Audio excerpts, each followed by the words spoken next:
Saudara, pasca bencana banjir bandang, kini warga Aceh Tamiang mulai kembali melakukan aktivitas jual beli di pasar. Sayur-sayuran dan sembako menjadi komoditas yang paling banyak dicari warga. Aktivitas pasar yang ada di Kabupaten Aceh Tamiang mulai terlihat menggeliat pasca terjadinya bencana banjir bandang. Seperti yang terlihat di Pasar Kuala Simpang Aceh Tamiang ini, sejumlah pedagang sudah mulai menggelar dagangannya meskipun jumlahnya tidak seramai sebelum peristiwa banjir bandang. Pedagang menjual sayur, minuman kemasan, bumbu dapur, hingga perlengkapan rumah. Jualan ini baru-baru 3 hari deh. Kalau jualan sayuran udah sekitaran dari tanggal 10 lah mulai. Pasar ini aktif ya, maksudnya udah ada sayuran lah, udah ada cabai-cabai, udah enak, udah mudah kita untuk dapur kita belanjain. Kayak mana bang, namanya kebutuhan, kita perlu makan, bantuan kita nggak sampai, kan tertumpuk di posko. Nah, jadi mau nggak mau ya kita jualan lah bang, kan dapat sikit, jadilah untuk susu-susu anak kecil, pampasnya kan. Belum pulih dari bencana banjir bandang yang menimpa, aktivitas jual beli di Pasar Kuala Simpang Aceh Tamiang perlahan bangkit. Sejumlah pedagang terlihat mulai menjajakan berbagai kebutuhan, utamanya bahan pokok untuk kebutuhan sehari-hari. Berikut liputan jurnalis Kompas TV, Fida Alatas.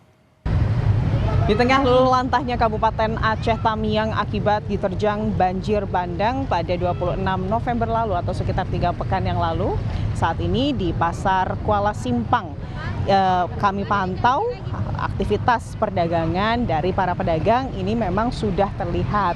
Namun memang ini tidak seperti biasanya, hanya sebagian kecil saja pedagang yang mulai berjualan. Dan itu pun tidak di dalam ruko, tapi di pinggir jalan seperti yang Anda lihat saat ini. Dan tentunya yang paling dicari diantaranya adalah bahan-bahan pokok untuk para warga terdampak ataupun pengungsi memasak. Kami akan ajak Anda untuk berbincang dengan salah satu pembeli di sini. Halo Ibu, selamat sore. Sore Bu. Ibu ini sedang belanja untuk di pengungsian kah atau untuk di rumah kah? Di pengungsian. Di pengungsian. Sudah mulai bisa belanja ya Bu ya? Alhamdulillah sudah, walaupun ya seadanya lah, tapi yang penting kami kan ada cabai biar nggak pedas ini. Apa ya, makan tuh kalau nggak pedas nggak enak gitu. Jadi tetap ke pasar begitu ya Bu ya, di tengah kondisi seperti saat ini? Iya betul Bu. Masak hampir setiap hari atau gimana Bu ke pasarnya? Kami masaknya kan karena kompor belum ada, gasnya kan hilang semua, jadi kami pakai kayu Bu. Pakai kayu.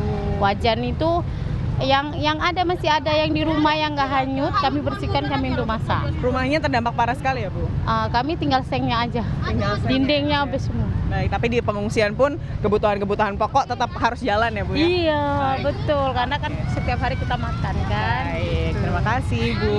Kita coba tanyakan kepada pedagangnya. Ibu ini lagi ngelayanin ya Bu ya? Iya. Kalau di sini udah sejak kapan sih Bu ini mulai buka? Minggu yang lalu lah. Seminggu yang lalu kan kondisinya Tamiang masih parah sekali Bu. Nah, kami selalu makan Indomie sama telur aja. Jadi kami bantuannya itulah, maka kami jual sayur. Kalau Ibu ini sayurnya dari mana dapat? Dari beras lagi. Iya. Jadi Ibu kok masih bisa jualan ini belanja dulu? Iya, kiriman. Bu, tapi kalau harganya Bu? Harganya naik, melunjak gitu harganya. Harga cabenya 80. 40. Biasanya berapa? Ya perkiraan dia 30 ya. Ya segitulah. Tapi tetap banyak yang nyari Bu, mahal juga. Apa? Walaupun harganya mahal, banyak yang nyari. Iya dicari juga karena kan butuh ya kan. Jadi setiap hari seperti ini ya Bu ya? Iya, setiap hari ini. Yang paling dicari apa Bu sama warga? Ya kayak gini lah, cabai, karena sayur, karena di sini orang dimakan telur sama mie aja, sampai usus pun kayak mungkin keriting. Makanya itu aja ya kan. Itu dia ya, bagaimana banyak dicari ya Bu ya, kebutuhan-kebutuhan pokok di pasar ini meskipun masih minim, masih tidak sebanyak biasanya para pedagang yang menjajakan jualannya di sini. Kebanyakan ini kebutuhan-kebutuhan pokok dan juga mungkin sedikit alat-alat untuk membersihkan rumah dari lumpur seperti sapu, sikat dan lain-lain. Tapi itu tadi, keberadaan pasar yang sudah mulai hidup kembali ini sangat disyukuri oleh warga terdampak dan juga pengungsi untuk kemudian memasak dan membeli kebutuhan-kebutuhan yang mereka butuhkan. Dari Aceh Tamiang, Fida Alatas, Sunandar melaporkan.